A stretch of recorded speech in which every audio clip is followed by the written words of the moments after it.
Why motocross is too boring to grow.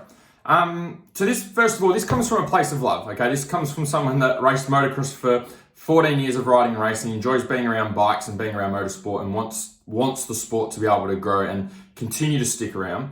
But I feel that there's a few things that are holding it back or that need to change for it to continue to grow. The first thing I think to distinguish is that I think there's two types of fans. There's enthusiast fans, and then there is entertainment fans.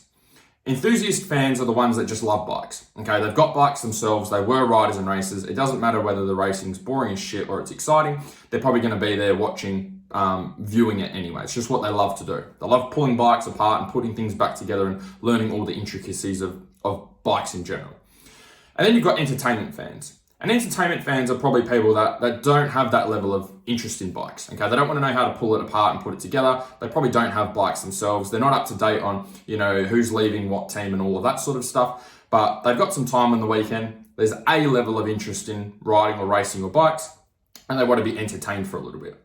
And I feel like at the moment, a lot of the fans that we have specifically for motocross are just mostly enthusiast fans. People that just love riding and racing. They've got bikes themselves. They're part of the racing community. And I feel like for motocross to be able to grow is we need to tap into more of the entertainment base of fans. We need to make sure that our riding and racing is not just catering towards people that love the riding and racing, it's catering towards giving people an experience, entertaining people for a period of time. That comes into the second thing, which is tradition versus innovation. Like, are we doing things in motocross because that's just how they've always been done? Or are we doing it because that's what we need to do to be able to grow our sport? And I feel like at the moment with the Pro Motocross and the MXGP is the races are quite long. Okay, they're like 30 minutes plus. That's a long time to be able to watch riding and racing for. And I feel like within those races, I feel like the most exciting, the most entertaining part of the races is probably the first maybe 5 minutes, 5 to 10 minutes, and probably the last five to 10 minutes. That middle section is only really entertaining to enthusiasts.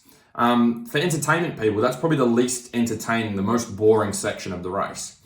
And so I feel like to be able to grow our sport, we need to focus more on the entertaining parts of the race and maximizing those and minimizing the boring parts that only appeal really to enthusiasts.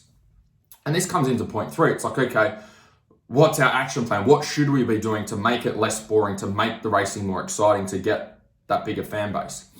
And I feel like what that means for motocross is making the races shorter. It means cutting out that part in the middle that's least exciting and making sure we've got the most exciting parts of the racing there so that people can be entertained from start to finish, not just at certain parts of the race. I feel like a good example of this was like the Triple Crown events that they use in Supercross. I know a lot of the riders and racers aren't really fans of that format, but I think from an entertainment perspective, they're some of the most entertaining races that we've had throughout the whole Supercross season, and even if we include motocross as well, because the start and the finish, which are the most exciting parts, are so close together, and we get 3 of those in one night, which makes it even more exciting, more entertaining, and be able to attract more people to the sport.